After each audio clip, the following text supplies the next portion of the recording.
ਸਤਿ ਸ਼੍ਰੀ ਅਕਾਲ ਜੀ। ਪੰਜਾਬ ਨਿਊਜ਼ ਦੇਖ ਰਹੇ ਸਾਰੇ ਦਰਸ਼ਕਾਂ ਦਾ ਸਵਾਗਤ ਹੈ। ਮੈਂ ਹਾਂ ਰਵਿੰਦਰ ਸਿੰਘ।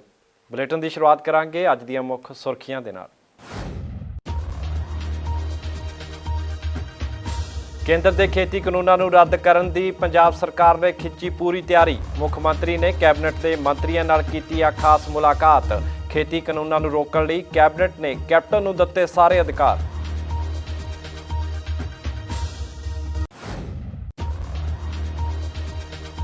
ਵਿਸ਼ੇਸ਼ ਇਜਲਾਸ ਦੌਰਾਨ ਨਵੇਂ ਕਾਨੂੰਨ ਪੇਸ਼ ਕਰਨ ਜਾ ਰਹੀ ਕਾਂਗਰਸ ਸਰਕਾਰ ਤੋਂ ਵਿਰੋਧੀਆਂ ਵੱਲੋਂ ਕੀਤੇ ਖਰੜੇ ਦੀ ਮੰਗ ਦਾ ਪ੍ਰਧਾਨ ਸੁਨੀਲ ਜਾਖੜ ਨੇ ਦਿੱਤਾ ਮੋੜਵਾਂ ਜਵਾਬ। ਸੁਖਬੀਰ ਬਾਦਲ ਕੇਂਦਰ ਤੋਂ ਪਹਿਲਾਂ ਖਰੜਾ ਮੰਗਦੇ ਤਾਂ ਨਾ ਆਉਂਦੇ ਅਜਿਹੇ ਹਾਲਾਤ।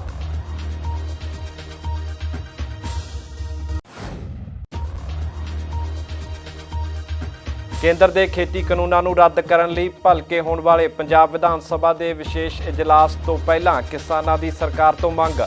ਨਵੇਂ ਅਤੇ ਪੁਰਾਣੇ ਖੇਤੀ ਕਾਨੂੰਨਾਂ ਨੂੰ ਵੀ ਰੱਦ ਕਰੇ ਪੰਜਾਬ ਸਰਕਾਰ।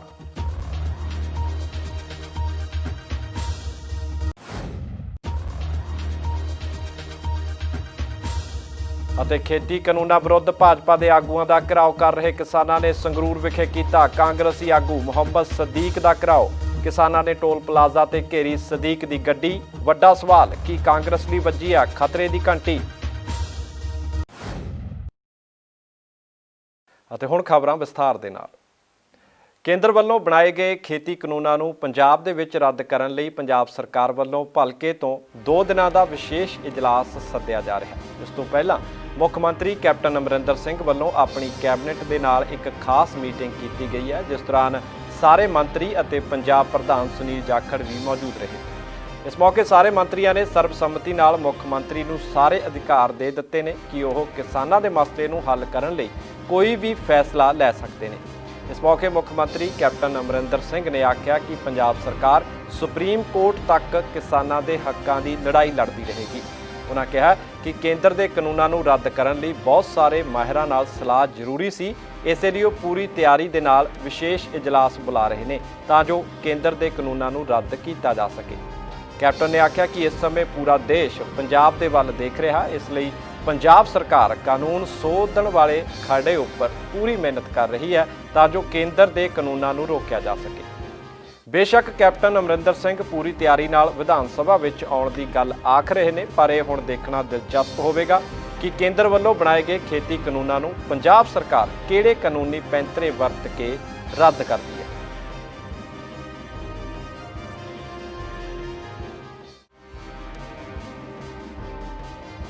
ਕੇਂਦਰ ਦੇ ਖੇਤੀ ਕਾਨੂੰਨਾਂ ਨੂੰ ਰੱਦ ਕਰਕੇ ਆਪਣੇ ਸੂਬੇ ਦੇ ਨਵੇਂ ਕਾਨੂੰਨ ਬਣਾਉਣ ਜਾ ਰਹੀ ਪੰਜਾਬ ਸਰਕਾਰ ਦੇ ਵੱਲੋਂ ਰੱਖੇ ਗਏ ਵਿਧਾਨ ਸਭਾ ਦੇ ਵਿਸ਼ੇਸ਼ ਇਜਲਾਸ ਤੋਂ ਪਹਿਲਾਂ ਵਿਰੋਧੀ ਪਾਰਟੀਆਂ ਕਾਨੂੰਨ ਦੇ ਖਰੜੇ ਦੀ ਮੰਗ ਕਰ ਰਹੀਆਂ ਨੇ, ਪਰ ਸਰਕਾਰ ਨੇ ਅਜਿਹਾ ਕੋਈ ਵੀ ਖਰੜਾ ਜਨਤਕ ਨਹੀਂ ਕੀਤਾ। ਇਸੇ ਸੰਬੰਧੀ ਜਦੋਂ ਪੰਜਾਬ ਕਾਂਗਰਸ ਦੇ ਪ੍ਰਧਾਨ ਸੁਨੀਲ ਜਾਖੜ ਨਾਲ ਗੱਲ ਕੀਤੀ ਗਈ ਤਾਂ ਉਹਨਾਂ ਆਖਿਆ ਕਿ ਜੇਕਰ ਇੰਨੀ ਹਿੰਮਤ ਕਰਕੇ ਸੁਖਬੀਰ ਬਾਦਲ ਕੇਂਦਰ ਸਰਕਾਰ ਤੋਂ ਖਰੜੇ ਬਾਰੇ ਪਹਿਲਾਂ ਪੁੱਛ ਲੈਂਦੇ ਤਾਂ ਅਜਿਹੇ ਹਾਲਾਤ ਪੈਦਾ ਨਹੀਂ ਹੋਣੇ ਸੀ। ਨਾਲ ਹੀ ਆਮ ਆਦਮੀ ਪਾਰਟੀ ਬਾਰੇ ਜਾਖੜ ਨੇ ਕਿਹਾ ਕਿ ਦਿੱਲੀ ਦੇ ਵਿੱਚ ਪੂਰਨ ਬਹੁਮਤ ਹੋਣ ਤੋਂ ਬਾਅਦ ਵੀ ਕੇਜਰੀਵਾਲ ਸਰਕਾਰ ਨੇ ਕਿਸਾਨਾਂ ਦੇ ਹੱਕ ਵਿੱਚ ਕੋਈ ਮਤਾ ਪਾਸ ਨਹੀਂ ਕੀਤਾ। ਸੁਨੀਲ ਜਾਖੜ ਨੇ ਵਿਸ਼ਵਾਸ ਦਿਵਾਇਆ ਕਿ ਹਰ ਹਾਲਤ ਦੇ ਵਿੱਚ ਪੰਜਾਬ ਸਰਕਾਰ ਕੇਂਦਰ ਦੇ ਖੇਤੀ ਕਾਨੂੰਨਾਂ ਨੂੰ ਰੱਦ ਕਰੇਗੀ। ਲਗਾ ਰਿਹਾ ਮੈਂ with full responsibility. They are equal partners in the crime. ਬਹੁਤ ਵੱਡਾ ਦਰੋਹ ਕੀਤਾ ਹੈ ਇਹਨਾਂ ਨੇ ਕਿਸਾਨਾਂ ਨਾਲ, ਦੇਸ਼ ਨਾਲ, ਅਤੇ ਮੈਂ ਸਮਝਦਾ ਪੰਜਾਬ ਦੇ ਨਾਲ ਅਕਾਲੀਆਂ ਨੇ। ਉਦੋਂ ਜੇ ਕਿਤੇ ਪੁੱਛ ਲੈਂਦੇ ਮੋਦੀ ਸਾਹਿਬ ਨੂੰ ਵੀ ਮੋਦੀ ਸਾਹਿਬ ਸਾਨੂੰ ਦਿਖਾਓ ਤਾਂ ਸਹੀ ਖਰੜਾ, ਤੁਹਾਡੇ ਜਿਹੜਾ ਆਰਡੀਨੈਂਸ ਲੈ ਕੇ ਆਉਣ ਲੱਗੇ ਉਹਦਾ ਖਰੜਾ ਤਾਂ ਸਾਨੂੰ ਦਿਖਾਓ। ਚਲੋ ਖਰੜਾ ਆ ਗਿਆ ਜੀ, ਨਹੀਂ ਦੇਖਿਆ ਇਹਨਾਂ ਨੇ ਪਹਿਲਾਂ ਨੋਟੀਫਿਕੇਸ਼ਨ ਹੋਣ ਤੋਂ ਪਹਿਲਾਂ, ਕਿਉਂਕਿ ਆਰਡੀਨੈਂਸਿਸ ਨੋਟੀਫਿਕੇਸ਼ਨ ਦੇ ਰਾਹੀਂ ਇੰਪਲੀਮੈਂਟ ਹੁੰਦੇ ਹੈ। ਨੋਟੀਫਿਕੇਸ਼ਨ ਦਾ ਖਰੜਾ ਆ ਗਿਆ, ਇਹਨਾਂ ਨੇ ਦੇਖ ਲਿਆ ਵੀ ਸਾਰਾ ਕੁਛ ਹੈ। ਉਹਦੇ ਬਾਅਦ ਦੋ ਹਾਲਾਤ ਬਣਦੇ ਹੈ। ਦੇਰ ਓਨਲੀ 2 ਆਪਸ਼ਨਸ। ਉਹਦੇ ਵਿੱਚ ਜਾਂ ਤਾਂ ਇਹਨਾਂ ਨੇ ਪੜ੍ਹਿਆ ਨਹੀਂ ਵੀ 4 ਮਹੀਨੇ ਤਾਈਂ ਸੁਖਬੀਰ ਬਾਦਲ ਜੀ ਟਿਲ 12 ਸਪਟੈਂਬਰ ਤਾਈਂ, ਇੱਕ ਮੈਂ ਬੜੀ ਐਗਜ਼ੈਕਟ ਪ੍ਰੀਸਾਈਜ਼ ਡੇਟ ਦੱਸ ਰਿਹਾ, 12 ਸਪਟੈਂਬਰ ਤਾਈਂ ਸੁਖਬੀਰ ਬਾਦਲ ਜੀ ਇਹਨਾਂ ਕਾਲੇ ਕਾਨੂੰਨਾਂ ਦੇ ਸਭ ਤੋਂ ਵੱਡੇ ਵਕੀਲ ਬਣੇ ਫਿਰਦੇ ਸੀਗੇ। ਸਾਰੇ ਪੰਜਾਬ ਦੇ ਵਿੱਚ ਖੜਦੂ ਪਾ ਰੱਖਿਆ ਸੀ। ਮੇਰੇ ਨਾਲ ਉੱਥੇ ਆਲ ਪਾਰਟੀ ਮੀਟਿੰਗ ਦੇ ਵਿੱਚ ਇਹਨਾਂ ਨੇ ਬੜਾ ਮੈਨੂੰ ਦਿਖਾ ਕੇ ਪੁੱਛਿਆ, ਦੱਸੇ ਮੈਨੂੰ ਜਾਖੜ ਸੀ ਕਿੱਥੇ ਲਿਖਿਆ ਵੀ ਆ MSP ਖਤਮ ਹੋ ਜੂਗੀ, ਮੈਨੂੰ ਇੱਕ ਥਾਂ ਦੱਸ ਦੇ ਸੁਨੀਲ ਕਿੱਥੇ ਇਹਦੇ 'ਚ ਹੈ। 4 ਮਹੀਨੇ ਲੱਗੇ ਸੁਖਬੀਰ ਬਾਦਲ ਨੂੰ ਆ ਗੱਲ ਸਮਝਣ ਵਾਸਤੇ ਵੀ ਇਹਨਾਂ ਕਾਨੂੰਨਾਂ ਦੇ ਵਿੱਚ ਕਿਸਾਨ ਦੀ ਬਰਬਾਦੀ ਲਿਖੀ ਹੋਈ ਹੈ। 4 ਮਹੀਨੇ ਲੱਗੇ, ਐਗਜ਼ੈਕਟ 4 ਮੰਥਸ। ਉਹਦੇ ਬਾਅਦ ਉਹਨਾਂ ਨੂੰ ਸਮਝ ਆਈ। ਚੀਮਾ ਸਾਹਿਬ, ਅਸੀਂ ਤਾਂ ਪੰਜਾਬ 'ਚ ਬੈਠੇ ਹਾਂ, ਦਿੱਲੀੋਂ ਘੱਟੋ ਘੱਟ ਚਲੋ ਚੰਡੀਗੜ੍ਹ 250 ਕਿਲੋਮੀਟਰ ਦੂਰ ਹੋਣਾ ਹੈ। ਤੁਸੀਂ ਤਾਂ ਦਿੱਲੀ ਦੇ ਅੰਦਰ ਬੈਠੀ ਤੁਹਾਡੀ ਸਰਕਾਰ ਹੈ, ਤੁਸੀਂ ਨਹੀਂ ਕਿਹੜਾ ਮਤਾ ਪਾਸ ਕੀਤਾ ਉਹ ਤਾਂ ਦਿਖਾਓ ਪਹਿਲਾਂ। ਕੇਜਰੀਵਾਲ ਸਾਹਿਬ ਦੀ ਉੱਥੇ ਸਰਕਾਰ ਹੈ, ਤੁਸੀਂ ਇੱਥੇ ਆ ਕੇ ਰੌਲਾ ਪਾਈ ਜਾਂਦੇ ਹੋ। ਤੁਸੀਂ ਦਿੱਲੀ ਸਰਕਾਰ ਦੀ ਜੜ 'ਚ ਬੈਠੇ ਹੋ, ਤੁਹਾਡੀ ਉੱਥੇ ਅਸੈਂਬਲੀ ਹੈ, ਯੂ ਹੈਵ ਐਬਸੋਲੂਟ ਮੈਜੋਰਿਟੀ, ਸਾਰੀਆਂ ਸੀਟਾਂ ਇਹਨਾਂ ਕੋਲ ਹੈ, ਤੇ ਉੱਥੇ ਖੜੇ ਹੋ ਕੇ ਪਾਸ ਕਰਕੇ ਸਾਨੂੰ ਭੇਜ ਦਿਓ ਜੀ, ਆ ਸਾਡਾ ਤਾਂ ਹੈ। ਕਿਉਂ ਨਹੀਂ ਕੀਤਾ? ਇਨਫੈਕਟ ਕੇਜਰੀਵਾਲ ਜੀ ਦੇਖੋ ਬੇਵਕੂਫ ਬਣਾ ਰਹੀ ਹੈ ਪਾਰਟੀ, ਆਮ ਆਦਮੀ ਪਾਰਟੀ। ਸਾਨੂੰ ਕੇਜਰੀਵਾਲ ਸਾਹਿਬ ਨੇ ਜਦੋਂ ਦੇ ਆਰਡੀਨੈਂਸਿਸ ਆਏ ਹੈ, ਫਿਰ ਕਾਨੂੰਨ ਬਣ ਗਏ ਕਾਲੇ ਕਾਨੂੰਨ, ਕੇਜਰੀਵਾਲ ਸਾਹਿਬ ਨੇ ਇੱਕ ਵਾਰੀ ਮੂੰਹ ਨਹੀਂ ਖੋਲ੍ਹਿਆ। 4 ਦਿਨ ਪਹਿਲਾਂ ਜਾਂ 5 ਦਿਨ ਪਹਿਲਾਂ ਇਹਨਾਂ ਨੇ ਜਾ ਕੇ ਜੰਤਰ ਮੰਤਰ, ਇੱਥੇ ਵਾਲੇ MLA ਗਏ ਸੀਗੇ ਪੰਜਾਬ ਵਾਲੇ, ਉਦੋਂ ਕੇਜਰੀਵਾਲ ਸਾਹਿਬ ਬੋਲੇ ਪੂਰੇ 4 ਮਿੰਟ। 4 ਮਹੀਨੇ ਦੇ ਬਾਅਦ ਕੇਜਰੀਵਾਲ ਸਾਹਿਬ 4 ਮਿੰਟ ਬੋਲੇ। ਇੱਕ ਥਾਂ ਉਹਨਾਂ ਨੇ ਕਿਤੇ BJP ਨੂੰ ਨਹੀਂ ਇਸ ਮਸਲੇ 'ਚ ਮਾੜਾ ਦੱਸਿਆ, ਇੱਕ ਥਾਂ ਉਹਨਾਂ ਨੇ ਕਿਤੇ ਕਿਸਾਨ ਦੀ ਗੱਲ ਨਹੀਂ ਕੀਤੀ। 4 ਮਿੰਟ ਬੋਲ ਕੇ ਨਿਬੇੜਤਾ, ਤੇ ਸਾਨੂੰ ਪੁੱਛੀ ਜਾਂਦੇ ਹੋ ਖਰੜਾ ਦਿਖਾਓ। ਸਭ ਆਪਣੀ ਨੀਅਤ ਸਾਫ਼ ਕਰੋ, ਖਰੜੇ ਤਾਂ ਸਾਰੇ ਆ ਜਾਣਗੇ। ਕੇਂਦਰ ਸਰਕਾਰ ਦੇ ਖੇਤੀਬਾੜੀ ਕਾਨੂੰਨਾਂ ਦਾ ਵਿਰੋਧ ਕਰ ਰਹੇ ਪੰਜਾਬ ਅਤੇ ਪੰਜਾਬ ਦੇ ਕਿਸਾਨਾਂ ਦੀ ਮੰਗ ਤੇ ਭਲਕੇ ਪੰਜਾਬ ਸਰਕਾਰ ਵਿਧਾਨ ਸਭਾ ਦਾ ਵਿਸ਼ੇਸ਼ ਇਜਲਾਸ ਸੱਦ ਰਹੀ ਹੈ, ਜਿਸ ਦੇ ਲਈ ਕਿਸਾਨ ਆਗੂ ਮੰਗ ਕਰ ਰਹੇ ਨੇ ਕਿ ਪੰਜਾਬ ਸਰਕਾਰ ਵਿਧਾਨ ਸਭਾ ਦੇ ਵਿੱਚ ਕੇਂਦਰ ਦੇ ਨਵੇਂ ਖੇਤੀਬਾੜੀ ਕਾਨੂੰਨਾਂ ਸਮੇਤ ਪੰਜਾਬ ਸਰਕਾਰ ਵੱਲੋਂ ਪਹਿਲਾਂ ਬਣਾਏ ਗਏ ਖੇਤੀ ਕਾਨੂੰਨਾਂ ਨੂੰ ਵੀ ਰੱਦ ਕਰੇ। ਭਲਕੇ ਪੰਜਾਬ ਸਰਕਾਰ ਵੱਲੋਂ ਕੇਂਦਰ ਦੇ ਖੇਤੀ ਕਾਨੂੰਨਾਂ ਨੂੰ ਰੱਦ ਕਰਨ ਲਈ ਵਿਧਾਨ ਸਭਾ ਦਾ ਵਿਸ਼ੇਸ਼ ਇਜਲਾਸ ਸੱਦਿਆ ਜਾ ਰਿਹਾ, ਜਿਸ ਦੇ ਉੱਪਰ ਪ੍ਰਦਰਸ਼ਨ ਕਰ ਰਹੀਆਂ ਕਿਸਾਨ ਜਥੇਬੰਦੀਆਂ ਅਤੇ ਪੰਜਾਬ ਦੇ ਕਿਸਾਨਾਂ ਦੀਆਂ ਬਹੁਤ ਸਾਰੀਆਂ ਉਮੀਦਾਂ ਟਿਕੀਆਂ ਹੋਈਆਂ ਨੇ। ਭਲਕੇ ਹੁਣ ਜਾ ਰਹੇ ਵਿਸ਼ੇਸ਼ ਇਜਲਾਸ ਸੰਬੰਧੀ ਕਿਸਾਨ ਮਜ਼ਦੂਰ ਸੰਘਰਸ਼ ਕਮੇਟੀ ਦੇ ਜਨਰਲ ਸਕੱਤਰ ਸਰਵਣ ਸਿੰਘ ਪੰਧੇਰ ਨੇ ਵੀ ਪੰਜਾਬ ਸਰਕਾਰ ਤੋਂ ਮੰਗ ਕੀਤੀ ਹੈ ਕਿ ਜਿੱਥੇ ਵਿਧਾਨ ਸਭਾ ਦੇ ਵਿੱਚ ਕੇਂਦਰ ਦੇ ਖੇਤੀ ਕਾਨੂੰਨ ਰੱਦ ਕੀਤੇ ਜਾਣ, ਉੱਥੇ ਹੀ ਪੰਜਾਬ ਦੀਆਂ ਵੱਖ-ਵੱਖ ਸਰਕਾਰਾਂ ਵੱਲੋਂ ਵੀ ਪਹਿਲਾਂ ਬਣਾਏ ਗਏ ਖੇਤੀ ਕਾਨੂੰਨਾਂ ਨੂੰ ਵੀ ਰੱਦ ਕੀਤਾ ਜਾਵੇ। ਨਾਲ ਹੀ ਉਹਨਾਂ ਅਫਸੋਸ ਜਤਾਇਆ ਕਿ ਸਰਕਾਰ ਨੇ ਆਪਣੇ ਕਾਨੂੰਨ ਦਾ ਕੋਈ ਵੀ ਖਰੜਾ ਜਨਤਕ ਨਹੀਂ ਕੀਤਾ। ਜਿਹੜਾ 19 ਨੂੰ ਇੱਕ ਅਜਲਾਸ ਸੱਦ ਕੇ ਖੇਤੀ ਤੇ ਆਰਡੀਨੈਂਸਾਂ ਦੇ ਵਿਰੁੱਧ ਕਾਨੂੰਨ ਲਿਆਉਣ ਜਾ ਰਹੀ ਆ, ਜੇ ਤੋਂ ਉਹਦਾ ਖਲੜਾ ਵੀ ਸਾਨੂੰ ਨਹੀਂ ਦਿੱਤਾ ਗਿਆ। ਸਾਡੀਆਂ ਵੀ ਇਹ ਇਹੋ ਜਿਹਾ ਕਾਨੂੰਨ ਆਵੇ ਵੀ ਜਿਹਦੇ ਨਾਲ ਕੁਛ ਨਾ ਕੁਛ ਇਹਨੂੰ ਕਾਨੂੰਨਾਂ ਨੂੰ ਅਸੀਂ ਟੈਕਲ ਕਰ ਸਕੀਏ। ਚਲੋ ਫਿਰ ਵੀ ਜੇ ਕੁਛ ਬਣਾ ਹੋਊਗਾ ਮੋਰਾਲੀ ਤੌਰ ਤੇ, ਅਖਲਾਕੀ ਤੌਰ ਤੇ ਇਹ ਪੰਜਾਬ ਦੀ ਅਸੈਂਬਲੀ, ਪੰਜਾਬ ਦੇ ਲੋਕਾਂ ਦੀ ਗੱਲ ਜਾਊ ਕੇਂਦਰ ਤੱਕ, ਇਹ ਇੱਕ ਜਿੱਤ ਹੋਊਗੀ ਸਾਡੀ। ਇਹ ਤੋਂ ਗਾਂ ਅਸੀਂ ਚਾਹੁੰਦੇ ਹਾਂ ਵੀ ਉਸ ਜਿਹੜਾ ਕਾਨੂੰਨ ਬਣੇ ਉਹਦੇ 'ਚ 2005, 2013, 2017 ਦੇ ਵਿੱਚ ਜਿਹੜੀਆਂ APMC ਐਕਟ ਵਿੱਚ ਸੋਧਾਂ ਕੀਤੀਆਂ ਉਹ ਵੀ ਵਾਪਸ ਲਈਆਂ ਜਾਣ। ਬੇਸ਼ੱਕ ਜਿਹੜੀਆਂ ਪਹਿਲੀਆਂ ਸੋਧਾਂ ਸੀਗੀਆਂ ਉਹ ਇਹ 3 ਕਾਨੂੰਨਾਂ ਵਰਗੀਆਂ ਨਹੀਂ ਹੈਗੀਆਂ, ਉਹਦੇ ਵਿੱਚ ਪੂਰੀ ਤਰ੍ਹਾਂ ਸਰਕਾਰ ਦਾ ਕੰਟਰੋਲ ਸੀਗਾ। ਇਹ 3 ਕਾਨੂੰਨ ਜਿਹੜੇ ਖੇਤੀ ਦੇ ਬਿਲਕੁਲ ਪ੍ਰੋਹਿਬਿਸ਼ਨ ਦੇ ਆ, ਇਹਨੂੰ ਅੱਡ ਪਰ ਉਹ ਰੱਦ ਕਰਨੀਆਂ ਚਾਹੀਦੀਆਂ। ਪੰਧੇਰ ਨੇ ਅੱਗੇ ਆਖਿਆ ਕਿ ਦੇਸ਼ ਦੇ ਸੰਘੀ ਢਾਂਚੇ ਨੂੰ ਬਚਾਉਣ ਲਈ ਸੂਬਿਆਂ ਨੂੰ ਵੱਧ ਅਧਿਕਾਰ ਦੇਣੇ ਚਾਹੀਦੇ ਨੇ, ਜਿਵੇਂ ਅਮਰੀਕਾ ਨੇ ਆਪਣੇ ਸਾਰੇ ਸੂਬਿਆਂ ਨੂੰ ਵੱਧ ਅਧਿਕਾਰ ਦਿੱਤੇ ਹੋਏ ਨੇ। ਉਹ ਰੱਦ ਕਰਨੀਆਂ ਚਾਹੀਦੀਆਂ। ਇਹ ਤੋਂ ਗਾਂ ਦੇਸ਼ ਦਾ ਸੰਘੀ ਢਾਂਚਾ ਜਿਹਨੂੰ ਨੁਕਸਾਨ ਕੀਤਾ ਜਾ ਰਿਹਾ, ਉਹਦੇ 'ਚ ਮਤੇ ਆਉਣੇ ਚਾਹੀਦੇ ਆ ਕਿ ਕੇਂਦਰ ਦੀ ਰਾਹੁਲ ਗਾਂਧੀ ਜਾਂ ਉਹਦੀ ਕੇਂਦਰੀ ਸਰਕਾਰ ਬੋਲੂਗੀ ਵੀ ਜਦੋਂ ਸਾਡੀ ਸਰਕਾਰ ਆਈ ਤਾਂ ਅਸੀਂ ਸੂਬਿਆਂ ਦੀਆਂ ਸ਼ਕਤੀਆਂ ਨੂੰ ਵਧਾਵਾਂਗੇ, ਜਿਵੇਂ ਅਮਰੀਕਾ ਦੇ ਸਟੇਟਾਂ ਨੂੰ ਵੱਧ ਸ਼ਕਤੀਆਂ ਦਿੱਤੀਆਂ ਜਾਣਗੀਆਂ। ਸਾਨੂੰ ਮਤਾ ਪਾਸ ਕਰਨਾ ਚਾਹੀਦਾ ਵੀ ਦੇਸ਼ ਦੀਆਂ ਸ਼ਕਤੀਆਂ ਦਾ ਵਿਕੇਂਦਰੀਕਰਨ ਕੀਤਾ ਜਾਵੇ। ਇਹ ਤੋਂ ਗਾਂ ਪੰਜਾਬ ਨੂੰ ਪ੍ਰੋਕਿਉਰਮੈਂਟ ਕਰਨ ਦਾ, ਦੇਸ਼ ਦੇ ਹੋਰਨਾਂ ਸੂਬਿਆਂ ਨੂੰ ਵੀ, ਤੇ ਵਪਾਰ ਕਰਨ ਦਾ ਵੀ ਅਧਿਕਾਰ ਮਿਲੇ। ਇਹ ਸਾਨੂੰ ਮਤਾ ਪਾਸ ਕਰਨਾ ਚਾਹੀਦਾ ਵੀ ਸੂਬਿਆਂ ਦੇ ਅਧਿਕਾਰ 'ਚ ਆਵੇ। ਜਿਹੜੇ ਟੈਕਸ ਨੇ ਪੰਜਾਬ ਨੂੰ ਮਿਲ ਰਹੇ, ਉਹਦੇ ਵਿੱਚ ਪੰਜਾਬ ਦਾ 100% ਹਿੱਸਾ ਸਭ ਨੂੰ ਦਿੱਤਾ ਜਾਵੇ, ਆਤਮ ਨਿਰਭਰ ਕੀਤਾ ਜਾਵੇ ਪੰਜਾਬ ਨੂੰ। ਇਸ ਦੇ ਨਾਲ ਹੀ ਪੰਧੇਰ ਨੇ ਇਹ ਵੀ ਆਖਿਆ ਕਿ ਜੇਕਰ ਗੁਆਂਢੀ ਦੇਸ਼ਾਂ ਦੇ ਨਾਲ ਚੰਗੇ ਸਬੰਧ ਹੋਣ ਤਾਂ ਵਪਾਰਕ ਸਾਂਝ ਵੀ ਚੰਗੀ ਹੋ ਸਕਦੀ ਹੈ, ਜਿਸ ਦਾ ਸਿੱਧੇ ਰੂਪ ਵਿੱਚ ਪੰਜਾਬ ਨੂੰ ਲਾਭ ਮਿਲੇਗਾ। ਹੁਣ ਇਹ ਤੋਂ ਗਾਹਾਂ ਗੁਆਂਢੀ ਜੇ ਮੁਲਕਾਂ ਦੇ ਨਾਲ ਸਾਡੇ ਟ੍ਰੇਡ ਖੁੱਲ੍ਹ ਜਾਣ ਤੇ ਪੰਜਾਬ ਦੀ ਖੇਤੀ ਨੂੰ ਬਹੁਤ ਵੱਡਾ ਹਲਾਰਾ ਮਿਲ ਸਕਦਾ। ਹੋਰਨਾਂ ਸੂਬਿਆਂ ਦਾ ਅਧਿਕਾਰ ਦਾ ਸਵਾਲ ਆ। ਸੋ ਸਾਨੂੰ ਇਹ ਮਤੇ ਰੇਜ਼ ਕਰਨੇ ਚਾਹੀਦੇ ਆ ਜਿਹੜੇ ਦੇਸ਼ ਦੇ ਸੰਘੀ ਢਾਂਚੇ ਨੂੰ ਨੁਕਸਾਨ ਪਹੁੰਚਦੇ ਆ।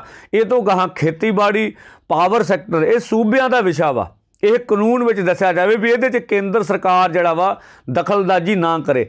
ਇਹ ਤੋਂ ਗਾਹਾਂ ਜਿਹੜੇ ਕੋਈ ਟੈਕਸ ਦਾ ਅਧਿਕਾਰ ਪੰਜਾਬ ਸਰਕਾਰ ਨੂੰ ਆ, ਉਹਨੂੰ ਕੇਂਦਰ ਸਰਕਾਰ ਨਾ ਖੋਵੇ। ਸੋ ਸਾਡਾ ਕਹਿਣ ਤੋਂ ਭਾਵ ਆ ਵੀ ਜਿਹੜੇ ਸੂਬਿਆਂ ਦੇ ਵੱਧ ਅਧਿਕਾਰਾਂ ਦੀ ਗੱਲ ਆ, ਉਹਨੂੰ ਵੀ ਮਤੇ ਦੇ ਰੂਪ ਵਿੱਚ ਪਾਸ ਕਰਕੇ ਦਿੱਤਾ ਜਾਵੇ। ਇਸ ਵਿੱਚ ਕੋਈ ਸ਼ੱਕ ਨਹੀਂ ਕਿ ਭਲਕੇ ਹੋਣ ਵਾਲੇ ਵਿਧਾਨ ਸਭਾ ਦੇ ਵਿਸ਼ੇਸ਼ ਇਜਲਾਸ ਤੋਂ ਪੰਜਾਬ ਦੇ ਕਿਸਾਨ ਬਹੁਤ ਸਾਰੀਆਂ ਉਮੀਦਾਂ ਲਗਾਈ ਬੈਠੇ ਨੇ, ਪਰ ਇਹ ਹੁਣ ਇਜਲਾਸ ਦੌਰਾਨ ਹੀ ਪਤਾ ਲੱਗੇਗਾ ਕਿ ਸਰਕਾਰ ਕਿਸ ਤਰੀਕੇ ਦਾ ਕਾਨੂੰਨ ਲੈ ਕੇ ਆਉਂਦੀ ਹੈ ਜਾਂ ਫਿਰ ਸਿਰਫ ਨਾਮ ਦਾ ਹੀ ਕਾਨੂੰਨ ਪਾਸ ਕੀਤਾ ਜਾਵੇਗਾ। ਨਿਊਜ਼ ਡੈਸਕ ਦੇ ਨਾਲ ਅੰਮ੍ਰਿਤਸਰ ਤੋਂ ਸੁਖਚੈਨ ਸਿੰਘ ਦੀ ਰਿਪੋਰਟ।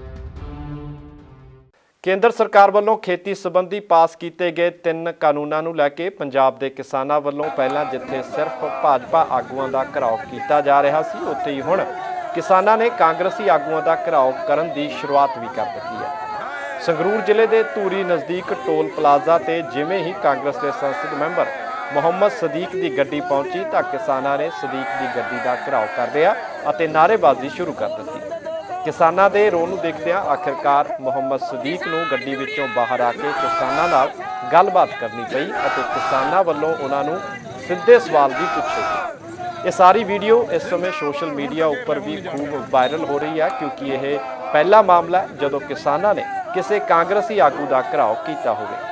ਇਸ ਘਟਨਾ ਤੋਂ ਬਾਅਦ ਹੁਣ ਕਾਂਗਰਸ ਪਾਰਟੀ ਦੇ ਲਈ ਵੀ ਖਤਰੇ ਦੀ ਘੰਟੀ ਵੱਜ ਗਈ ਹੈ, ਕਿਉਂਕਿ ਜੇਕਰ ਭਲਕੇ ਵਿਸ਼ੇਸ਼ ਇਜਲਾਸ ਦੌਰਾਨ ਕਾਂਗਰਸ ਸਰਕਾਰ ਕੇਂਦਰ ਦੇ ਖੇਤੀ ਕਾਨੂੰਨਾਂ ਨੂੰ ਠੀਕ ਤਰੀਕੇ ਨਾਲ ਰੱਦ ਨਾ ਕਰ ਸਕੀ ਤਾਂ ਅਜਿਹੇ ਹਾਲਾਤ ਪੰਜਾਬ ਦੇ ਵਿੱਚ ਆਉਂਦੇ ਦਿਨਾਂ ਵਿੱਚ ਹੋਰ ਵੀ ਦੇਖੇ ਜਾ ਸਕਦੇ।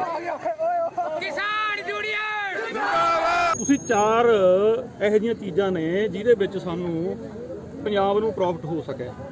ਕੀ ਕਰਿਆ ਤੁਸੀਂ ਨੇ? ਰੇਤ ਮਾਈਨੇਗਾ ਉਹ ਪ੍ਰਾਈਵੇਟ ਹੈ, ਟਰਾਂਸਪੋਰਟ ਹੈ ਉਹ ਪ੍ਰਾਈਵੇਟ ਹੈ, ਬਜਰੀ ਹੈ ਉਹ ਪ੍ਰਾਈਵੇਟ ਹੈ, ਮਗਰ ਕੀ ਰਹੇਗਾ ਜਿੱਥੋਂ ਪੰਜਾਬ ਨੂੰ ਆਮਦਨ ਹੋਵੇ? ਸ਼ਰਾਬ ਦੇ ਠੇਕੇ ਨੇ ਉਹ ਪ੍ਰਾਈਵੇਟ ਹੈ। 150 ਕਰੋੜ ਰੁਪਈਆ 150 ਕਰੋੜ ਰੁਪਈਆ ਇਹ ਚਾਰੇ ਚੀਜ਼ਾਂ ਤੋਂ ਵਸੂਲ ਸਕਦੇ ਹੋ ਤੁਸੀਂ ਸਾਨੂੰ ਕਿਉਂ ਮਾਰ ਕਿਉਂ ਰਹੇ? ਇੱਕ ਮਿੰਟ ਸਾਡਾ ਕਸੂਰ ਕੀ? ਇੱਕ ਮਿੰਟ ਮੇਰੀ ਗੱਲ ਸੁਣੋ। ਉਸ ਕਹਿੰਦੇ ਨੇ ਜਬੇ ਬਣਨ ਲੱਗ ਗਿਆ ਤਵੇ ਤੀ ਰੋਜ਼ ਜਾ ਕੇ ਤਵੇ ਰੋਜ਼ ਜਾ ਕੇ ਉਹ ਪੋਜੀਸ਼ਨ ਇਹ ਹੈ। ਹੁਣ ਜੋ ਇੱਥੇ ਬੈਠੇ ਆ, ਜਦੋਂ ਠੇਕੇ ਨਿਲਾਮ ਹੁੰਦੇ ਨੇ, ਜਦੋਂ ਰੇਤ ਕੱਢੀ ਜਾਂਦੀ ਹੈ, ਉਦੋਂ ਇਹ ਕੱਟ ਕਿਉਂ ਨਹੀਂ ਹੁੰਦੇ? ਇਹ ਸਰਕਾਰਾਂ ਦਾ ਕੰਮ ਨਹੀਂ ਇਹ ਕੰਮ ਅਸੀਂ ਤੁਹਾਨੂੰ ਚੁਣ ਕੇ ਇਹ ਸਰਕਾਰਾਂ ਦਾ ਕੰਮ ਆ। ਕੇਂਦਰ ਦੇ ਖੇਤੀ ਕਾਨੂੰਨਾਂ ਨੂੰ ਵਰਚੁਅਲੀ ਸਮਝਾਉਣ ਦੇ ਵਿੱਚ ਲੱਗੇ ਭਾਜਪਾ ਆਗੂਆਂ ਦਾ ਹਰ ਥਾਂ ਤੇ ਕਿਸਾਨ ਵਿਰੋਧ ਕਰ ਰਹੇ ਨੇ ਅਤੇ ਇਸੇ ਤਹਿਤ ਹੁਣ ਗੁਰਦਾਸਪੁਰ ਵਿਖੇ ਇੱਕ ਨਿੱਜੀ ਪੈਲੇਸ ਦੇ ਵਿੱਚ ਵਰਚੁਅਲੀ ਕਾਨਫਰੰਸ ਕਰ ਰਹੇ ਭਾਜਪਾ ਆਗੂਆਂ ਦਾ ਕਿਸਾਨਾਂ ਵੱਲੋਂ ਘਿਰਾਓ ਕੀਤਾ ਗਿਆ, ਜਿਸ ਨੂੰ ਦੇਖਦਿਆਂ ਪੁਲਿਸ ਦੀ ਸਹਾਇਤਾ ਨਾਲ ਭਾਜਪਾ ਆਗੂਆਂ ਨੂੰ ਬਾਹਰ ਕੱਢਿਆ ਗਿਆ।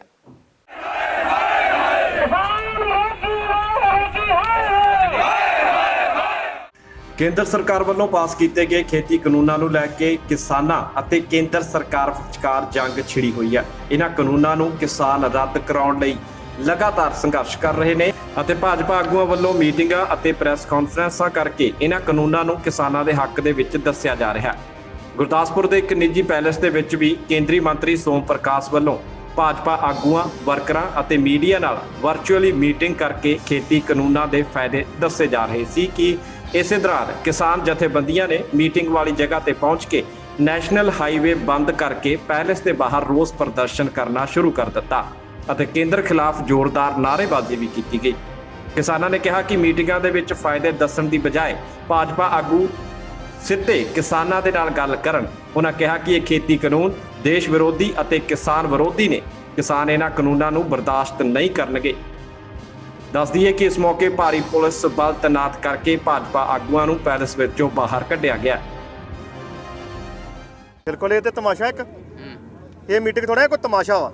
ਮੀਟਿੰਗਾਂ ਹੁੰਦੀਆਂ ਵਾ, ਵੇਖੋ 18 ਦਿਨ ਤੋਂ ਰੇਲਵੇ ਸਟੇਸ਼ਨਾਂ ਤੇ ਟੂਲ ਟੈਕਸਾਂ ਦੇ ਕਿਸਾਨ ਬੈਠੇ ਆ, ਜਾ ਕੇ ਉਹਨਾਂ ਨਾਲ ਗੱਲ ਕਰਨ, ਉਹਨਾਂ ਨੂੰ ਸਮਝਾਉਣ ਕਾਨੂੰਨ, ਆਪਣੇ ਬੰਦੇ ਨੂੰ ਨਾ ਸਮਝਾਉਣ ਪੈਲਸਾਂ 'ਚ ਬਹਿ ਕੇ। ਉਹਨਾਂ ਕਿਸਾਨਾਂ ਨੂੰ ਆਪਣੇ ਕਾਨੂੰਨ ਸਮਝਾਉਣ। ਕਿਸਾਨਾਂ ਨੂੰ ਪਤਾ ਵੀ ਇਹ ਬਿਲਕੁਲ ਦੇਸ਼ ਦੇ ਵਿਰੋਧੀ ਆ, ਕਿਸਾਨ ਵਿਰੋਧੀ ਆ। ਇਹਨਾਂ ਨੂੰ ਅਸੀਂ ਨਹੀਂ ਨਹੀਂ ਲੈਣਾ ਚਾਹੁੰਦੇ। ਇਹ ਸਾਨੂੰ ਕਿਉਂ ਦਿੰਦੇ ਧੱਕੇ ਨਾਲ? ਇਹ ਚੀਜ਼ ਸਾਨੂੰ ਕਹਿੰਦੇ ਤੁਹਾਨੂੰ ਫਾਇਦਾ ਦੋਨੇ, ਅਸੀਂ ਇਹ ਫਾਇਦਾ ਲੈਣਾ ਹੀ ਨਹੀਂ ਚਾਹੁੰਦੇ। ਕਿਉਂ ਦੋਂਦੇ ਸਾਨੂੰ? ਸਾਨੂੰ ਇਹ ਕਾਨੂੰਨ ਦੀ ਕੋਈ ਲੋੜ ਨਹੀਂ ਗੀ, ਜਿਹੜਾ ਚੱਲਦਾ ਉਹੀ ਚੱਲਦਾ ਰਹਿਣ। ਇਸ ਮੌਕੇ ਕੇਂਦਰੀ ਮੰਤਰੀ ਸੋਮ ਪ੍ਰਕਾਸ਼ ਨਾਲ ਮੀਟਿੰਗ ਕਰਨ ਪਹੁੰਚੇ ਭਾਜਪਾ ਦੇ ਸਾਬਕਾ ਪੰਜਾਬ ਪ੍ਰਧਾਨ ਰਾਕੇਸ਼ ਕੁਮਾਰ ਰਾਠੌਰ ਨੇ ਕਿਹਾ ਕਿ ਇਹ ਬਿੱਲ ਕਿਸਾਨਾਂ ਦੇ ਹੱਕ ਵਿੱਚ ਨੇ। ਸਿਰਫ ਰਾਜਨੀਤਿਕ ਪਾਰਟੀਆਂ ਲਾਹਾ ਲੈਣ ਲਈ ਕਿਸਾਨਾਂ ਨੂੰ ਗੁੰਮਰਾਹ ਕਰ ਰਹੀਆਂ ਨੇ, ਜਿਸ ਕਾਰਨ ਪੰਜਾਬ ਦੇ ਵਿੱਚ ਭਾਜਪਾ ਆਗੂਆਂ ਦਾ ਵਿਰੋਧ ਹੋ ਰਿਹਾ। ਪਰ ਉਹ ਕਿਸਾਨਾਂ ਨੂੰ ਸਮਝਾਉਣਗੇ ਕਿ ਇਹ ਬਿੱਲ ਕਿਸਾਨਾਂ ਦੇ ਹੱਕ ਵਿੱਚ ਨੇ। ਲੇਕਿਨ ਅੱਜ ਜੇ ਕਿਸਾਨਾਂ ਨੂੰ ਆਜ਼ਾਦੀ ਦੇ ਕੇ ਮੰਡੀਆਂ ਵੀ ਉੱਥੇ ਰਹਿਣਗੀਆਂ ਤੁਹਾਨੂੰ MSP ਵੀ ਮਿਲੇਗਾ। ਤੁਸੀਂ ਅਗਰ ਮੰਡੀਆਂ ਦੇ ਥਰੂ ਅਨਾਜ ਵੇਚਣਾ ਚਾਹੁੰਦੇ ਹੋ ਤਾਂ ਤੁਸੀਂ ਵੇਚ ਸਕਦੇ ਹੋ, ਲੇਕਿਨ ਤੁਹਾਡੇ ਕੋਲ ਇੱਕ ਆਜ਼ਾਦੀ ਜਿਹੜੀ ਆਪਸ਼ਨਲ ਦਿੱਤੀ ਗਈ ਹੈ ਜਿਹਦੇ ਤੁਸੀਂ ਕਿਸੇ ਵੀ ਜਗ੍ਹਾ ਤੇ ਹੋਰ ਜਿਹੜਾ ਆਪਣਾ ਸਮਾਨ ਵੇਚ ਸਕਦੇ ਹੋ, ਕਿਸੇ ਵੀ ਜਗ੍ਹਾ ਤੇ ਪ੍ਰਦੇਸ਼ ਜਾਂ ਕਿਸੇ ਦੇਸ਼ ਦੇ ਕਿਸੇ ਕੋਨੇ 'ਚ ਵੀ ਕਿਸੇ ਨੂੰ ਆਪਣਾ ਸਮਾਨ ਵੇਚ ਸਕਦੇ ਹੋ। ਔਰ ਕੰਟਰੈਕਟ ਫਾਰਮਿੰਗ ਤੇ ਵੀ ਅਲੱਗ-ਅਲੱਗ ਧਾਰਨਾ ਇੱਥੇ ਦਿੱਤੀਆਂ ਜਾ ਰਹੀਆਂ ਔਰ ਗੁੰਮਰਾਹ ਕੀਤਾ ਜਾ ਰਿਹਾ ਹੈ। ਕੰਟਰੈਕਟ ਫਾਰਮਿੰਗ ਦਾ ਕਾਨੂੰਨ 2013 'ਚ ਪਾਸ ਕੀਤਾ ਗਿਆ, ਭਾਜਪਾ ਔਰ ਅਕਾਲੀ ਦਲ ਦੀ ਸਰਕਾਰ ਸੀ, ਉਹਦਾ ਐਕਟ ਬਣ ਚੁੱਕਾ ਹੈ ਪੰਜਾਬ 'ਚ। ਹੈਰਾਨੀ ਦੀ ਗੱਲ ਇਹ ਹੈ ਕਿ ਕਾਂਗਰਸ ਸਪੋਰਟ ਕਰਦੀ ਰਹੀ ਹੈ ਸਾਰੇ ਕਾਨੂੰਨਾਂ ਦੀ, ਅਕਾਲੀ ਦਲ ਸਪੋਰਟ ਕਰਦੀ ਰਹੀ ਹੈ, ਕਾਨੂੰਨ ਬਣਾਉਂਦੀ ਰਹੀ ਹੈ, ਔਰ ਅੱਜ ਅਗਰ ਉਹ ਕੇਂਦਰ 'ਚ ਬਣਿਆ ਹੈ ਤੇ ਪੰਜਾਬ 'ਚ ਐਡਾ ਵੱਡਾ ਬਵਾਲ ਖੜਾ ਕੀਤਾ ਗਿਆ। ਆਪਣੇ ਖੇਤੀ ਕਾਨੂੰਨਾਂ ਵਿੱਚ ਕਿਸਾਨਾਂ ਨੂੰ ਵਿਸ਼ਵਾਸ ਦਿਵਾਉਣ ਲਈ ਭਾਜਪਾ ਵੱਲੋਂ ਪੂਰਾ ਜ਼ੋਰ ਲਗਾਇਆ ਜਾ ਰਿਹਾ ਹੈ, ਪਰ ਕਿਸਾਨ ਮਨ ਬਣਾ ਚੁੱਕੇ ਨੇ ਕਿ ਕੇਂਦਰ ਦੇ ਇਹਨਾਂ ਖੇਤੀ ਕਾਨੂੰਨਾਂ ਨੂੰ ਉਹ ਕਿਸੇ ਵੀ ਸੂਰਤ ਵਿੱਚ ਲਾਗੂ ਨਹੀਂ ਹੋਣ ਦੇਣਗੇ। ਗੁਰਦਾਸਪੁਰ ਤੋਂ ਗੁਰਪ੍ਰੀਤ ਚਾਵਲਾ ਦੀ ਰਿਪੋਰਟ। ਖੇਤੀ ਕਾਨੂੰਨਾਂ ਦੇ ਵਿਰੋਧ ਦੇ ਵਿੱਚ ਲਗਾਤਾਰ ਸੰਘਰਸ਼ ਤੇਜ਼ ਹੁੰਦਾ ਦਿਖਾਈ ਦੇ ਰਿਹਾ ਅਤੇ ਇਸੇ ਕੜੀ ਦੇ ਵਿੱਚ ਸ਼ਹਿਰੀ ਵਾਸੀਆਂ ਨੂੰ ਵੀ ਇਸ ਸੰਬੰਧੀ ਜਾਗਰੂਕ ਕਰਨ ਲਈ ਲੁਧਿਆਣਾ ਵਿਖੇ ਇੱਕ ਪ੍ਰੋਗਰਾਮ ਆਯੋਜਿਤ ਕੀਤਾ ਗਿਆ। ਆਓ ਦੇਖਦੇ ਹਾਂ ਇਸ ਸੰਬੰਧੀ ਇੱਕ ਖਾਸ ਰਿਪੋਰਟ। ਪੰਜਾਬ ਭਰ ਦੇ ਵਿੱਚ ਵੱਖ-ਵੱਖ ਤਰੀਕਿਆਂ ਨਾਲ ਖੇਤੀ ਕਾਨੂੰਨਾਂ ਦੇ ਖਿਲਾਫ ਵਿਰੋਧ ਕੀਤਾ ਜਾ ਰਿਹਾ ਹੈ। ਇਸੇ ਕੜੀ ਤਹਿਤ ਲੁਧਿਆਣਾ ਦੇ ਫਿਰੋਜ਼ਪੁਰ ਰੋਡ ਸਥਿਤ ਇੱਕ ਹੋਟਲ ਦੇ ਬਾਹਰ ਇੱਕ ਸਮਾਰੋਹ ਦਾ ਪ੍ਰਬੰਧ ਕੀਤਾ ਗਿਆ। ਦੇਖ ਦੋਸਤਾ, ਸੰਘਰਸ਼ ਹੈ। ਹੁਣ ਜੇ ਆਪਾਂ ਇਹ ਮੰਨ ਕੇ ਚੱਲੀਏ ਕਿ ਜੇ ਨਹੀਂ ਝੁਕੂਗੀ, ਮੰਨ ਕੇ ਚੱਲੋ ਇੱਕ ਵਾਰੀ, ਤਾਂ ਕੀ ਆਪਾਂ ਘਰੇ ਬੈਠ ਜਾਈਏ? ਇਸ ਕਰਕੇ ਸੰਘਰਸ਼ ਨੇ। ਅਸੀਂ ਜਿੱਦਾਂ ਜਥੇਬੰਦੀਆਂ ਦੇ ਨਾਲ ਵੀ ਹਾਂ, ਕਿਸਾਨ ਜਥੇਬੰਦੀਆਂ ਦੇ, ਉਹਨਾਂ ਬਜ਼ੁਰਗਾਂ ਨੂੰ ਦੇਖਦੇ ਹਾਂ ਅਸੀਂ, ਉਹਨਾਂ ਦਾ ਨਾ ਤਾਂ ਇਹ ਕੋਈ ਪਹਿਲਾ ਸੰਘਰਸ਼ ਹੈ, ਨਾ ਹੀ ਇਹ ਆਖਰੀ ਹੈ। ਉਹਨਾਂ ਨੂੰ ਦੇਖ ਕੇ ਸਾਨੂੰ ਵੀ ਸੇਧ ਮਿਲਦੀ ਹੈ ਕਿ ਅਸੀਂ ਯਾਰ, ਸਾਨੂੰ ਪੰਜਾਬ ਨੇ ਇੰਨਾ ਦਿੱਤਾ ਹੈ, ਇੰਨਾ ਮਾਣ ਸਤਿਕਾਰ ਦਿੱਤਾ ਹੈ, ਤਾਂ ਅਸੀਂ ਲੜ ਕੇ ਇੱਕ ਵਾਰੀ ਲੜਾਂਗੇ ਜ਼ਰੂਰ। ਬਾਕੀ ਤਾਂ ਮਹਾਰਾਜ ਦੇ ਹੱਥ ਹੈ, ਉਹਨਾਂ ਨੇ ਕੀ। ਉਧਰ ਇਸ ਮੌਕੇ ਲੱਖਾ ਸਿਧਾਣਾ ਦਾ ਕਹਿਣਾ ਹੈ ਕਿ ਮੁੱਦਾ ਸਿਰਫ ਕਿਸਾਨ ਮਜ਼ਦੂਰਾਂ ਦਾ ਨਹੀਂ, ਸਗੋਂ ਸਾਰੇ ਪੰਜਾਬੀਆਂ ਦਾ, ਉਹ ਭਾਵੇਂ ਕਿਸੇ ਵੀ ਕਿੱਤੇ ਨਾਲ ਕਿਉਂ ਨਾ ਜੁੜੇ ਹੋਣ। ਨਾਲ ਹੀ ਉਹਨਾਂ ਕਿਹਾ ਕਿ ਕਿਸੇ ਤੋਂ ਵੀ ਡਰਨ ਦੀ ਕੋਈ ਲੋੜ ਨਹੀਂ ਹੈ। ਦੇਖੋ, ਮਸਲਾ ਇਕੱਲਾ ਹੈ ਕਿਸਾਨਾਂ ਮਜ਼ਦੂਰਾਂ ਦਾ ਨਹੀਂ ਹੈ, ਮਸਲਾ ਹਰ ਬੰਦੇ, ਹਰ ਪੰਜਾਬੀ ਦਾ, ਚਾਹੇ ਉਹ ਦੁਕਾਨਦਾਰ ਹੈ, ਚਾਹੇ ਉਹ ਵਪਾਰੀ ਹੈ, ਚਾਹੇ ਉਹ ਆੜ੍ਹਤੀ ਹੈ, ਚਾਹੇ ਉਹ ਰੇਹੜੀ ਵਾਲਾ। ਇਹੀ ਸੁਨੇਹਾ ਦੇਣ ਦੀ ਕੋਸ਼ਿਸ਼ ਅਸੀਂ ਸਾਰੇ ਪੰਜਾਬ ਦੇ ਸ਼ਹਿਰਾਂ 'ਚ ਜਾ ਕੇ ਕਰ ਰਹੇ ਹਾਂ। ਅਸੀਂ ਬਠਿੰਡੇ ਤੋਂ ਸ਼ੁਰੂਆਤ ਕੀਤੀ ਹੈ, ਚੰਗੀ ਸ਼ੁਰੂਆਤ ਹੋਈ ਹੈ, ਚੰਗਾ ਹੁੰਗਾਰਾ ਬਠਿੰਡੇ ਦੇ ਵਿੱਚੋਂ ਮਿਲਿਆ। ਜੋ ਲੁਧਿਆਣੇ ਆਏ ਆ ਤਾਂ ਨਵੀਂ ਗੱਲ ਆ ਕੇ ਪਤਾ ਲੱਗੀ ਹੈ ਕਿ ਇੱਥੋਂ ਦਾ ਜਿਹੜਾ DC ਹੈ, ਡਿਪਟੀ ਕਮਿਸ਼ਨਰ ਹੈ, ਉਹਦਾ PA ਹੈ, ਉਹ ਡਰਾ ਰਿਹਾ ਜਿਹੜੇ ਸ਼ਹਿਰੀ ਲੋਕ ਨੇ ਉਹਨਾਂ ਨੂੰ ਕਿ ਤੁਸੀਂ ਉੱਥੇ ਕਿਉਂ ਜਾ ਰਹੇ ਜਾਂ ਤੁਹਾਡੇ ਤੇ ਐਂ ਹੋ ਜੂ, ਐਂ ਹੋ ਜੂ। ਕਮਾਲ ਹੋਈ ਪਈ ਹੈ ਯਾਰ। ਪ੍ਰਸ਼ਾਸਨ ਇੱਕ ਪਾਸੇ ਸਾਨੂੰ ਡਰਾਉਣ ਤੇ ਲੱਗਿਆ ਹੋਇਆ, ਤਾਂ ਮੈਂ ਕਹਿੰਦਾ ਜੀ ਸਾਨੂੰ ਐਂ ਡਰ ਕੇ ਘਰਾਂ 'ਚ ਬੈਠਣ ਦੀ ਲੋੜ ਨਹੀਂ ਹੈਗੀ। ਅਸੀਂ ਆਪਣੇ ਹੱਕਾਂ ਦੀ ਗੱਲ ਕਰ ਰਹੇ ਹਾਂ, ਆਪਣੇ ਤੇ ਹੋ ਰਹੇ ਜਿਹੜੇ ਕਾਲੇ ਕਾਨੂੰਨ ਆ ਸਿਰੇ ਤੇ ਲਾਗੂ ਕਰਨ ਜਾ ਰਹੇ ਹਾਂ, ਉਹਦੇ ਖਿਲਾਫ ਆਪਣੀ ਆਵਾਜ਼ ਬੁਲੰਦ ਕਰ ਰਹੇ ਹਾਂ। ਸਾਰਿਆਂ ਨੂੰ ਇਕੱਠੇ ਹੋ ਕੇ ਇਹ ਲੜਾਈ ਸਾਰੇ ਪੰਜਾਬ ਨੂੰ ਮਿਲ ਕੇ ਲੜਨ ਦੀ ਜ਼ਰੂਰਤ ਹੈ, ਤਾਂ ਜੋ ਹਮੇਸ਼ਾ ਦੀ ਤਰ੍ਹਾਂ ਪੰਜਾਬੀ ਇਸ ਵਾਰ ਵੀ ਆਪਣੀ ਜਿੱਤ ਦਾ ਝੰਡਾ ਲਹਿਰਾ ਸਕਣ। ਲੁਧਿਆਣਾ ਤੋਂ ਅਰਜਿੰਦਰ ਅਰੋੜਾ ਦੀ ਖਾਸ ਰਿਪੋਰਟ।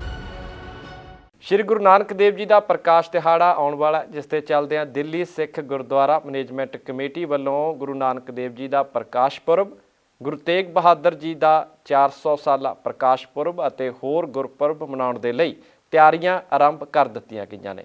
ਆਓ ਦੇਖਦੇ ਹਾਂ ਦਿੱਲੀ ਤੋਂ ਦਵਿੰਦਰ ਸਿੰਘ ਦੀ ਇੱਕ ਖਾਸ ਰਿਪੋਰਟ। ਇਹ ਤਸਵੀਰਾਂ ਰਾਜਧਾਨੀ ਦਿੱਲੀ ਦੀਆਂ ਨੇ, ਜਿੱਥੇ ਦਿੱਲੀ ਸਿੱਖ ਗੁਰਦੁਆਰਾ ਪ੍ਰਬੰਧਕ ਕਮੇਟੀ ਵੱਲੋਂ ਗੁਰੂ ਨਾਨਕ ਦੇਵ ਜੀ ਦਾ ਪ੍ਰਕਾਸ਼ ਦਿਹਾੜਾ, ਗੁਰੂ ਤੇਗ ਬਹਾਦਰ ਸਾਹਿਬ ਜੀ ਦਾ 400 ਸਾਲਾ ਪ੍ਰਕਾਸ਼ ਪੁਰਬ ਤੇ ਹੋਰ ਗੁਰਪੁਰਬ ਮਨਾਉਣ ਲਈ ਦਿੱਲੀ ਦੀਆਂ ਸਿੰਘ ਸਭਾਵਾਂ ਤੇ ਕੀਰਤਨੀ ਜਥਿਆਂ ਨਾਲ ਮੀਟਿੰਗ ਕੀਤੀ ਗਈ। ਕਮੇਟੀ ਦੇ ਜਨਰਲ ਸਕੱਤਰ ਹਰਮੀਤ ਸਿੰਘ ਕਾਲਕਾ ਨੇ ਕਿਹਾ ਕਿ ਸਾਲ 2013 ਚ ਜਦ ਤੋਂ ਸੰਗਤ ਨੇ ਸ਼੍ਰੋਮਣੀ ਅਕਾਲੀ ਦਲ ਨੂੰ ਸੇਵਾ ਸੌਂਪੀ ਹੈ, ਅਸੀਂ ਹਰ ਵਾਰ ਸਿੰਘ ਸਭਾਵਾਂ ਤੇ ਕੀਰਤਨੀ ਜਥਿਆਂ ਨਾਲ ਸਲਾਹ ਮਸ਼ਵਰਾ ਕਰਕੇ ਹੀ ਸਾਰੇ ਪ੍ਰੋਗਰਾਮ ਪ੍ਰਬੰਧਿਤ ਕਰਦੇ ਹਾਂ। ਅੱਜ ਸਮੁੱਚੀ ਦਿੱਲੀ ਦੀ ਸਿੰਘ ਸਭਾਵਾਂ ਦੀ ਮੀਟਿੰਗ ਕਾਲ ਕੀਤੀ ਗਈ। ਹਰ ਵਾਰ ਵੱਡੇ ਪ੍ਰੋਗਰਾਮਾਂ ਤੋਂ ਪਹਿਲਾਂ 2013 ਤੋਂ ਜਦ ਤੋਂ ਸ਼੍ਰੋਮਣੀ ਅਕਾਲੀ ਦਲ ਨੂੰ ਸੇਵਾ ਸੰਭਾਲ ਮਿਲੀ ਹੈ, ਅਸੀਂ ਕੋਸ਼ਿਸ਼ ਕੀਤੀ ਹੈ ਕਿ ਸਾਰੀ ਸਿੰਘ ਸਭਾਵਾਂ ਦੇ ਸੁਝਾਅ ਦੇ ਨਾਲ ਵੱਡੇ ਪੱਧਰ ਦੇ ਉੱਤੇ ਇਹ ਪ੍ਰੋਗਰਾਮ ਕੀਤੇ ਜਾਣ ਔਰ ਜਿਹੜੀਆਂ ਵੀ ਸ਼ਤਾਬਦੀਆਂ ਬਣਾਈਆਂ, ਵੱਡੇ ਪ੍ਰੋਗਰਾਮ ਕੀਤੇ ਸਭ ਦੇ ਸੁਝਾਅ ਦੇ ਨਾਲ। ਇਸ ਵਾਰੀ ਕਿਉਂਕਿ ਕਰੋਨਾ ਦੀ ਮਹਾਮਾਰੀ ਕਰਕੇ ਬੜੇ ਲੋਕਾਂ ਦੀ ਦੁਚਿੱਤੀ ਹੈ ਕਿ ਜੇ ਨਗਰ ਕੀਰਤਨ ਗੁਰੂ ਨਾਨਕ ਦੇਵ ਮਹਾਰਾਜ ਜੀ ਦੇ ਪ੍ਰਕਾਸ਼ ਪੁਰਬ ਦੇ ਉੱਤੇ ਜਿਹੜਾ ਕੱਢਿਆ ਜਾਂਦਾ ਹੈ, ਜਿਹੜੇ ਵੱਡੇ ਦੀਵਾਨ ਲਗਾਏ ਜਾਂਦੇ, ਇਹਨਾਂ ਨੂੰ ਕਿਸ ਤਰੀਕੇ ਦੇ ਨਾਲ ਮਨਾਇਆ ਜਾਏ। ਲੋਕਾਂ ਦੇ ਸੰਗਤਾਂ ਦੇ ਵੀ ਬੜੇ ਸਾਨੂੰ ਕੁਐਸਚਨ ਆ ਰਹੇ ਸੀ। ਸਿੰਘ ਸਭਾਵਾਂ ਲੋਕਲ ਵੀ ਪੁੱਛ ਰਹੀਆਂ ਸੀ ਕਿ ਅਸੀਂ ਕਿਸ ਪੱਧਰ ਤੇ ਮਨਾਈਏ, ਕਿਉਂਕਿ ਮਹੀਨਾ ਪਹਿਲੇ ਪ੍ਰਭਾਤ ਫੇਰੀਆਂ ਸ਼ੁਰੂ ਹੋ ਜਾਂਦੀਆਂ।